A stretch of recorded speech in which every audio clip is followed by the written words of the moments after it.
सास बहू की लड़ाई मिटाने वाला अद्भुत से अद्भुत कहानी। सास बहू की लड़ाई मिटाने वाला एक महात्मा थे।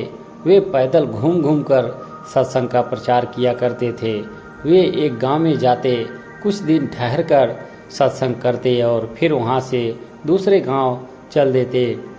लोग भी उन पर बड़ी श्रद्धा रखते थे और उनकी बात मानते थे। घूमते घूमते वे एक गांव में पहुँचे।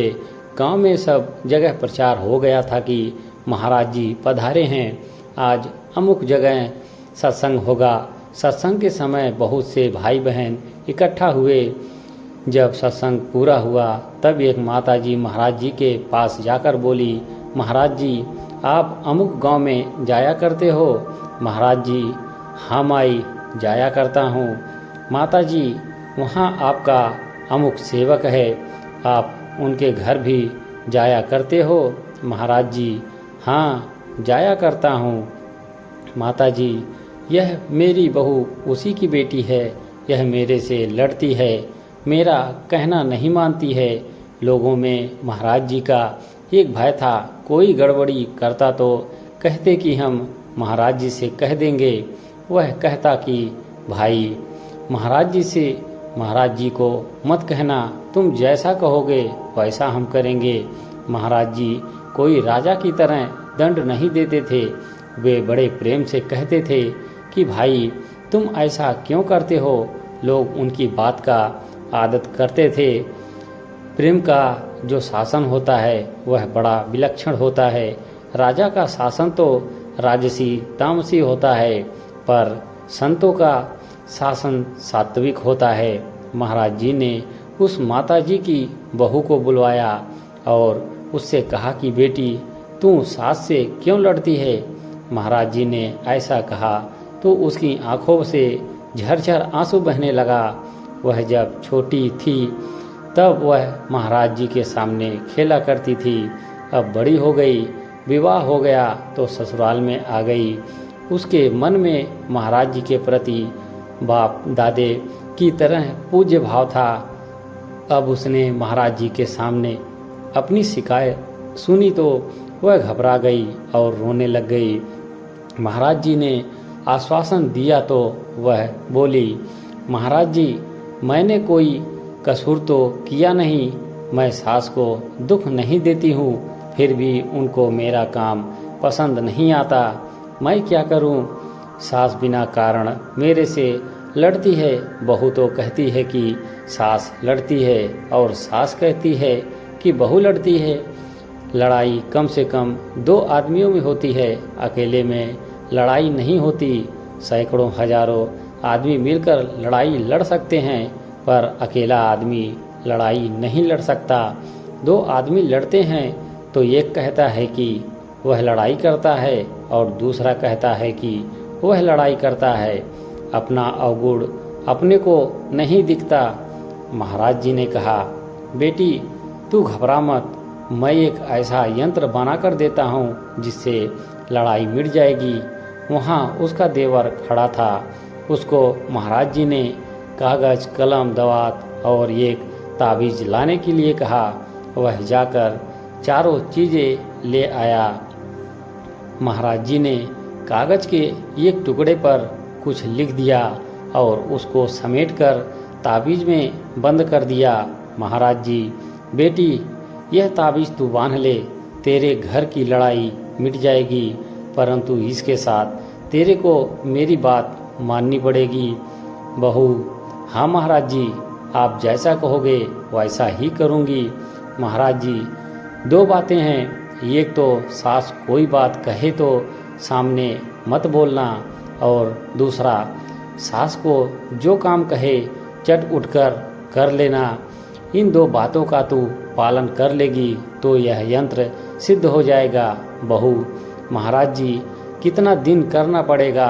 महाराज जी, कम से कम 12 महीने पालन कर लिया तो सब काम ठीक हो जाएगा, पर बीच में कभी भूल हो गई तो उसी दिन से फिर 12 महीने गिने जाएंगे। उससे पहले जो दिन बीते वे गिनती में नहीं आएंगे। बहू, ठीक है, आप जैसा कहते हैं वैसा ही करूँगी। बहू ने तावीज़ लेकर बांध लिया। महाराज जी ने 4-5 दिन और सत्संग किया, फिर दूसरे गांव में चले गए। उनका कोई नियम नहीं था कि इतने ही दिन यहाँ रुकेंगे। हमारे यहाँ पहले ऐसे संतों की परंपरा चलती थी और लोगों पर उनका धार्मिक शासन चलता था। उनके शासन से लोग प्रभावित होते थे।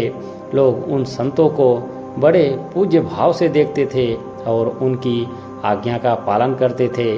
इससे गाँव में बड़ी शांति रहती थी। बहू महाराज जी के बताए नियमों का पालन करने लगी। सास कोई काम कहती तो वह चट हाथ जोड़कर हाजिर हो जाती थी और सामने नहीं बोलती थी। सास ने मन में विचार किया कि महाराज जी का यंत्र बड़ा विलक्षण है। देखो, एक दिन में ही बहू सुधर गई। घर में बड़ी शांति हो गई। घर वाले भी सब राजी हो गए। सास बहू आपस में प्रेम से रहने लगी। बहू आज्ञा माने तो वह सास को बेटी से भी अधिक प्यारी लगती है, क्योंकि बेटी तो थोड़े दिन घर पर रहती है, फिर अपने घर चली जाती है। पर बहू तो सदा ही पास में रहती है। खटपट तो तब होती है जब वह सास के सामने बोल दे और उसका कहना नहीं करे। कुछ दिनों के बाद महाराज जी फिर आए तो उन्होंने पूछा, माता जी ठीक है ना? वह बोली, महाराज जी आपकी कृपा से बहू ठीक है, बहू सुधर गई है। बहू से पूछा, बोली, महाराज जी एक दिन मेरे से गलती हो गई, मैं सास के सामने बोल गई। महाराज जी ने कहा, महीने गिने जाएंगे, पहले वाले दिन गिनती में नहीं आएंगे। एकादशी के दिन अन्न का एक दाना भी खा ले तो व्रत भंग हो जाता है। बहू बोली, ठीक है महाराज जी, अब मैं ध्यान रखूंगी। इस तरह 1.5-2 वर्षों में उनके 12 महीने पूरे हो गए। सास बहू में परस्पर बड़ा प्रेम हो गया।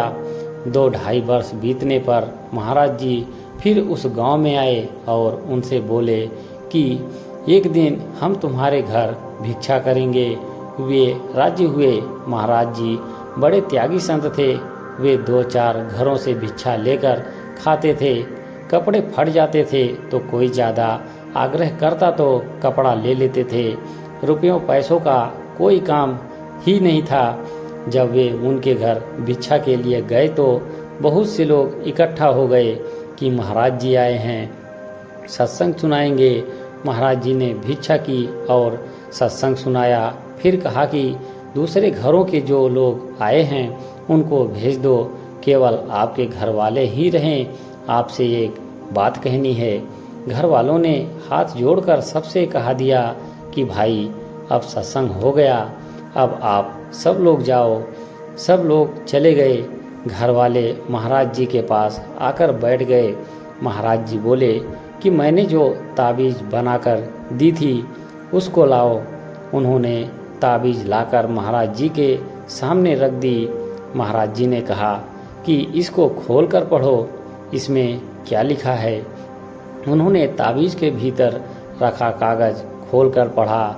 उसमें लिखा था, सास बहू राजी तो साधु को क्या, और सास बहू नाराज तो साधु को क्या।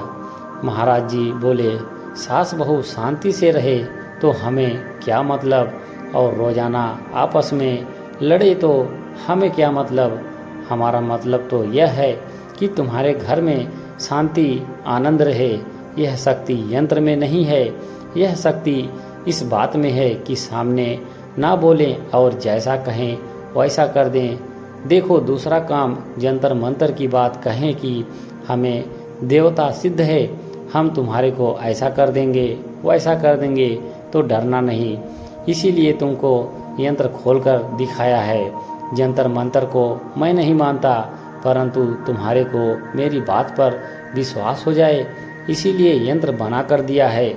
बड़ों के सामने बोलना नहीं और उनकी आज्ञा का पालन करना, इन 2 बातों का घर के सभी लोग पालन करें तो आपके लोक और परलोक दोनों सुधर जाएंगे। कभी सास कोई ऐसा काम करने को कह दे जिससे आगे नुकसान दिखता हो तो हाथ जोड़कर खड़ी हो जाए। वह पूछे कि खड़ी क्यों है, तो कहे कि आपका काम तो मैं कर दूंगी, पर इससे बिगाड़ हो जाएगा। वह कहे कि नहीं नहीं, यह काम करना है तो वैसा कर दें, अगर काम बिगड़ जाए तो सेख ही ना भगाड़ें कि देखो मैंने तो पहले ही कह दिया था, पर आपने माना नहीं। प्रत्युत्तर में बड़ी नम्रता, सरलता, निर्भीमानता रखें। महाराज जी की इन बातों का सब पर बड़ा असर पड़ा। सब भाई बहनों से प्रार्थना है कि आप लोग भी आज इस विलक्षण यंत्र को धारण कर लें कि बड़ों के सामने नहीं बोलेंगे, उनका तिरस्कार, अपमान, अवहेलना नहीं करेंगे और वे जैसा कहेंगे वैसा कर देंगे।